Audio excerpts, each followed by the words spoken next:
ओम नमः शिवाय। बोलिए श्री शनिदेव महाराज की जय, हनुमान जी की जय। प्रिय भक्तगणों, आज श्रवण करेंगे न्याय की देवता शनिदेव तथा हनुमान जी की बड़ी ही दुर्लभ कथा। पुराणों के अनुसार शनिदेव का एक नाम कृष्ण भी है। यह नाम स्वयं श्री कृष्ण भगवान ने शनिदेव को दिया था। आज के दिन जो मनुष्य इस व्रत को करता है या कथा का श्रवण करता है तो उन भक्तों पर शनिदेव की साथ साथ हनुमान जी की कृपा भी प्राप्त होती है, क्योंकि शनि दोष से परेशान मनुष्य इस दिन हनुमान जी की कथा को सुनने तथा भजन कीर्तन करने से उनकी सभी प्रकार की ग्रह या साढ़े साती ढैया समाप्त हो जाते हैं और साथ ही शनि देव की कृपा से भक्तों को रोगों से मुक्ति मिलती है, धन पुत्र व्यापार में तरक्की होती है, बुरा समय समाप्त हो जाता है। ऐसा हमारे पुराणों में वर्णित है। तो प्रिय भक्तों, चलिए अब हम कथा को सुनते हैं। किसी गांव में एक बहुत ही विद्वान ब्राह्मण रहा करता था। एक दिन रात्रि में उसने सपने में देखा कि एक नीला वस्त्र पहने हुए बहुत ही दिव्य पुरुष उसे कह रहा है कि हे ब्राह्मण देवता, मैं तुम्हें लगूंगा। अब देखिए, यह सपना उस ब्राह्मण को रोज दिखाई देता। इससे वह परेशान हो गया और दुबला पतला होने लगा। उसका स्वास्थ्य बहुत ही गिरने लगा। एक दिन उसकी पत्नी ने कहा, देखिए मैं आपको कितने अच्छे से खिलाती पिलाती हूँ, मेवा मिश्री खिलाती हूँ, दूध मलाई खिलाती हूँ, अच्छा भोजन अच्छा आहार पकाकर खिलाती हूँ, फिर भी आप इतने दुबले पतले क्यों होते जा रहे हैं? इसका क्या कारण है? प्रिय भक्त, तो उस ब्राह्मण ने अपनी पत्नी से अपना सारा हाल बताया कि मेरे सपने में एक नीले कपड़े पहने हुए बहुत ही दिव्य पुरुष आते हैं। वे कहते हैं कि हे ब्राह्मण, मैं तुम्हें लगूंगा। अब यही सब सोचकर मुझे भूख प्यास नहीं लगती और मैं दुबला होता जा रहा हूँ। तब ब्राह्मणी ने कहा, हे पतिदेव, मुझे लगता है कि आपको शनिदेव भगवान के दर्शन होते हैं। आपके ऊपर शनि की दशा शुरू होने वाली है, इसीलिए वे आपको सचेत करते हैं। अवश्य ही वे शनिदेव महाराज हैं। अब की बार जब दिखेंगे तो आप उनसे कहिएगा कि आप मुझे सिर्फ सवा पहर के लिए ही लगें। प्रिय भक्तगणों, उसी दिन जब रात्रि में ब्राह्मण सोता है, फिर उसके सपने में शनिदेव भगवान दर्शन देते हैं और कहते हैं, हे ब्राह्मण, आज मैं तुम्हें लगूंगा। तब ब्राह्मण ने कहा, हे भगवान, यदि आप लगना चाहते हैं तो लग जाइए, लेकिन यह बताइए भगवान, आप कितने दिनों के लिए लगोगे? तब शनिदेव ने कहा, हे ब्राह्मण, तुम्हारे ऊपर साढ़े साती शुरू होने वाली है, मैं तुम पर 7.5 साल के लिए लगूंगा। तब ब्राह्मण ने कहा, क्षमा करो भगवान, इतना भारी तो मुझसे झेला नहीं जाएगा, 7.5 साल बहुत है भगवान। तब शनिदेव बोले, अच्छा 5 वर्ष के लिए लगूंगा। तब ब्राह्मण ने कहा, शनिदेव महाराज, यह भी मेरे लिए ज्यादा है। शनिदेव भगवान बोले, तो ठीक है, 2.5 साल लग जाऊंगा। ब्राह्मण फिर मना कर दिया। तब शनिदेव कहने लगे, सवा पहर का लगूंगा तो ठीक रहेगा। प्रिय भक्त, तो उसे सवा पहर की शनि की दशा लग गई। ब्राह्मण ने नींद से उठते ही अपने पत्नी से कहा, देखो मेरे सवा पहर की शनि की दशा लगी है, सो मैं जंगल जाकर समय बिताऊं। तुम मेरे खाने पीने का सारा सामान बांध दो और मेरे पीछे किसी से लड़ना मत, घर में बैठी रहना, बच्चों को भी कहीं मत जाने देना और इस सवा पहर में किसी को गाली भी मत सुनाना।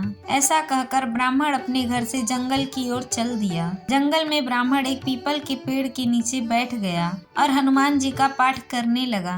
एक पहर बीत गया तो ब्राह्मण ने सोचा बाकी का समय तो रास्ते में ही बीत जाएगा। सुबह वहां से चल दिया और रास्ते में चलते हुए उसे एक सब्जी मंडी दिखाई दी। उसने सब्जी मंडी में से एक बड़ा सा कद्दू खरीद लिया। कद्दू खरीद के अपने चादर में लपेट कर वो वहां से चला गया। तभी रास्ते में शनिदेव महाराज एक साधु का भेष बदलकर उसके पास आते हैं और कहते हैं, तुम्हारे चादर में क्या है? ब्राह्मण ने कहा, हे साधु महाराज, मेरे इस चादर में कद्दू है। साधु ने कहा, अच्छा कद्दू है तो दिखाओ। जब ब्राह्मण ने अपना चादर दिखाया तो आश्चर्य, उसमें तो उस राज्य के राजा के बेटे का कटा हुआ सर था। यह देखते ही साधु महाराज, जो कि शनिदेव थे, उस ब्राह्मण को लेकर राज दरबार में पहुंच गए और राजा से कहने लगे, महाराज यह देखिए, यह दुष्ट दुराचारी आपके पुत्र का हत्या करके उसके सिर को काट के अपने चादर में लेकर घूम रहा था, इसे आप दंड दीजिए। प्रिय भक्तों, राजा ने यह सुना कि उस ब्राह्मण ने उसके पुत्र को मार दिया, राजकुमार की हत्या कर दी है। तब राजा बहुत ही क्रोधित हुआ। उसने कहा, मुझे मत दिखाओ, मुझे यह सब कुछ देखा नहीं जाएगा। हे सैनिक, तुम इसे तुरंत ही ले जाओ और इसे सूली पर चढ़ा दो। प्रिय भक्तों, जब नगर में यह समाचार मिली कि राजा के पुत्र का सिर कट चुका है, एक ब्राह्मण ने उसकी हत्या कर दी है, तो नगर में हाहाकार मच गया और उस ब्राह्मण को सैनिक सूली पर चढ़ाने के लिए ले गए। जब फांसी पर चढ़ाने ही वाले थे तब, जैसा कि नियम होता है, मरने वाले से उसके अंतिम इच्छा को पूछा जाता है। तो सैनिकों ने भी ब्राह्मण की अंतिम इच्छा को पूछा। सैनिकों ने कहा, हे ब्राह्मण, बताओ तुम्हारी अंतिम इच्छा क्या है। भक्तगणों, ब्राह्मण ने सोचा कि यदि किसी प्रकार कुछ समय तक के लिए फांसी रुक जाए तो शनि की दशा का 1.25 पहर पूरा हो जाएगा। यह सोचकर उसने कहा, भाई, मैं बचपन से नित्य बालाजी की कथा सुनता आया हूँ, आज मरने से पहले अंतिम बार कथा कह लेने दो। अब क्या था, फांसी देने वाले सैनिकों ने उसकी आखिरी इच्छा पूर्ण होने तक फांसी रोक दी। कहानी कहते कहते 1.25 पहर हो गया, शनि की दशा खत्म हो गई। अब इधर देखिए, राजा का जो पुत्र था वह जंगल से शिकार खेलकर वापस राजमहल में आ गया। राजमहल में राजकुमार को देखते ही राजा बड़ा ही प्रसन्न हुआ, लेकिन मन ही मन उसे डर भी लगा। यदि निर्दोष ब्राह्मण को फांसी चढ़ा दिया गया होता तो ब्राह्मण हत्या का दोष लग जाता। अब क्या था, राजा ने 2 घुड़सवार जल्दी से फांसी की तरफ भेजे और ब्राह्मण को आदर सहित दरबार में आने का हुक्म दिया। ब्राह्मण राज दरबार में उपस्थित राजा ने क्षमा याचना मांगते हुए कहा कि आपके बगल में जो चादर है उसे खोल कर दिखाओ। राजा की आज्ञा के अनुसार ब्राह्मण ने चादर खोली तो उसमें कद्दू था। राजा ने ब्राह्मण को बहुत सा धन दिया और पूछा, हे ब्राह्मण देवता, मुझे यह समझ में नहीं आया, इस सब के पीछे क्या रहस्य है, यह सब क्यों हुआ, आखिर यह सब था क्या। तब ब्राह्मण ने कहा, हे महाराज, मुझे 1.25 पहर की शनि की दशा लगी थी, इसीलिए यह सब कुछ हुआ। राजा ने कहा, हे ब्राह्मण देव, शनि की दशा किस प्रकार टली है। ब्राह्मण ने कहा, हे राजन, यदि राजा या सेठ को यह दशा लगती है तो काला हाथी या काला घोड़ा दान करना चाहिए। गरीब को शनि की दशा लगती है तो पीपल की पूजा करें। बोले, सच्चा शनिचर कहिए, जाके पांव सदा ही पढ़िए, शनि की कहानी सुने, तिल तेल और काला उड़द आदि का दान दें, काले कुत्ते को तेल चुपड़ी रोटी खिलाएं तो शनि की दशा उतर जाएगी। अब देखिए, राजा ने उस ब्राह्मण को कद्दू वापस कर दिया।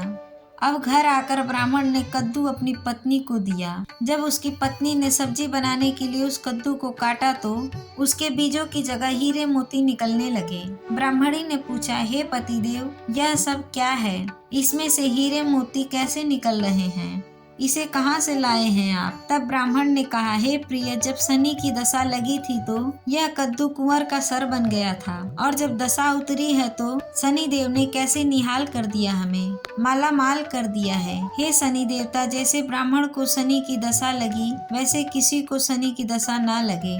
जैसे ब्राह्मण को धन दौलत मिला वैसे सबको धन दौलत मिले। कथा कहानी कहते हुए हुंकार भरते सबको मिले। शनिदेव की जय। ओम नमः शिवाय। प्रिय भक्तगणों, अब आइए श्रवण करते हैं भगवान शनिदेव की दूसरी कथा। यह कथा सुनने से भक्तों को मनवांछित फल की प्राप्ति होती है। नर्मदा नदी के किनारे एक गांव में बहुत ही बड़े साहूकार का परिवार निवास करता था। साहूकार की मृत्यु हो चुकी थी। घर में साहूकारनी तथा उसके 2 बेटे, एक बहू थी। साहूकारनी का छोटा बेटा मानसिक रोग से ग्रस्त था। उसकी मानसिक स्थिति ठीक नहीं थी। साहूकारनी की बड़ी बहू तारा को विवाह के कई वर्ष बीत गए थे, पर अभी तक उसे संतान नहीं हुई थी। तारा को सदैव यही भय था कि कहीं उसके पति संतान पाने के लिए दूसरा विवाह न कर ले। यदि उसके पति ने दूसरा विवाह कर लिया तो उसे सौतन का दुख सहना पड़ेगा। प्रिय भक्तजनों, इसी डर से तारा ने एक योजना बनाई और उसने अपने घर में काम करने वाली नौकरानी चंदा अपने देवर चंदन का विवाह कराने के लिए अपनी सास साहूकारनी तथा अपने पति को मना लिया। चंदा स्वभाव से बड़ी ही दयालु तथा कृष्ण भक्त थी। वह बचपन से ही उसी साहूकारनी के घर में काम करती थी। उसका अपना कोई नहीं था। अब चंदा का विवाह मानसिक रोगी चंदन से करा दिया गया। कुछ साल बाद चंदा ने एक सुंदर पुत्र को जन्म दिया, किंतु चंदा की जेठानी तारा ने चंदा का बच्चा छीन लिया और उसे घर से धक्के मारकर निकाल दिया, और तारा ने अपने पति को भी अपने पक्ष में कर लिया। प्रिय भक्तों, बेचारा चंदन तो मानसिक रोगी था, वह कर भी क्या सकता था, और वह साहूकारनी चाह कर भी कुछ न कर सकी। प्रिय भक्तगणों, दरअसल यह तो तारा की चाल थी। उसने तो कभी चंदा को अपनी देवरानी माना ही नहीं। वह तो सिर्फ चंदा से उसका बच्चा लेना चाहती थी ताकि उसे पाल पोस कर अपना नाम दे सके। अब देखिए, चंदा के बार बार रोने गिड़गिड़ाने पर भी तारा नहीं मानी और उसे उस गांव से ही निकाल दिया। अब चंदा गांव गांव भटकने लगी। भटकते भटकते वह कृष्ण जी के एक पुराने मंदिर में पहुंच गई। वहीं पर उसने प्रभु से न्याय की गुहार लगाई। वह अपना सिर भगवान के चौखट पर पटकने लगी तथा लगातार ओम कृष्णाय नमः का जाप करती रही। प्रिय भक्त, उस स्त्री की करुण पुकार न्याय के देवता शनिदेव ने सुनी तथा भगवान श्री कृष्ण के आदेश से तुरंत चंदा के पास उपस्थित हो गए और साधारण मनुष्य का रूप धारण करके उसे अपने आप को कष्ट न पहुंचाने के लिए कहा और कहा कि हे बहन, तुम भगवान श्री कृष्ण पर विश्वास रखो और ओम कृष्णाय नमः का जाप करती रहो। तुम्हारा अवश्य ही कल्याण होगा। तुम्हें जो भी दुख है सब भगवान श्री कृष्ण हर लेंगे और शनिदेव की कृपा से तुम्हारा मंगल होगा। यह सुनकर चंदा भगवान श्री कृष्ण की आराधना करने लग जाती है। शनिदेव का ध्यान करते हुए ओम कृष्णाय नमः मंत्र का जाप करने लगी। अब शनिदेव एक साधु का वेश बदलकर साहूकारनी के घर पहुंच गए और अलख निरंजन का अलख जगाने लगे। तब घर से बाहर साहूकारनी निकली और उसने भिक्षा देकर उन्हें प्रणाम किया। तब साधु रूपी शनिदेव ने कहा कि हे देवी, मैंने सुना है आपके घर में कोई मानसिक रोगी है। मैंने 7 सालों से हिमालय के जंगलों में भटकते हुए बहुत ही दुर्लभ जड़ी बूटी इकट्ठी की है जो हर प्रकार के रोगों को समाप्त कर देती है। यदि आप कहें तो मैं आपके घर के मरीज को ठीक कर सकता हूँ। प्रिय भक्त, उस साहूकारनी ने कहा, हे महात्मा, अहोभाग जो आप यहाँ पधारे हो। हाँ महाराज जी, मेरा छोटा बेटा जो कि दिमागी रूप से बीमार है, आप उसे ठीक कर दीजिए। आप जो चाहोगे मैं आपको दूंगी। आइए, घर के अंदर आइए। साहूकारनी ने अपने बेटे चंदन को साधु महाराज को दिखाया जो अब चंदा के चले जाने से बहुत ही दुखी था। साधु महाराज ने अपने कमंडल से जल निकालकर उसे अभिमंत्रित करके चंदन को पीने के लिए दिया। उस जल को पीते ही चंदन बिल्कुल ठीक हो गया और साधु महाराज ने तारा को भी बहुत समझाया कि वह चंदा का बच्चा उसे वापस कर दे और अपनी गलती को स्वीकार कर ले,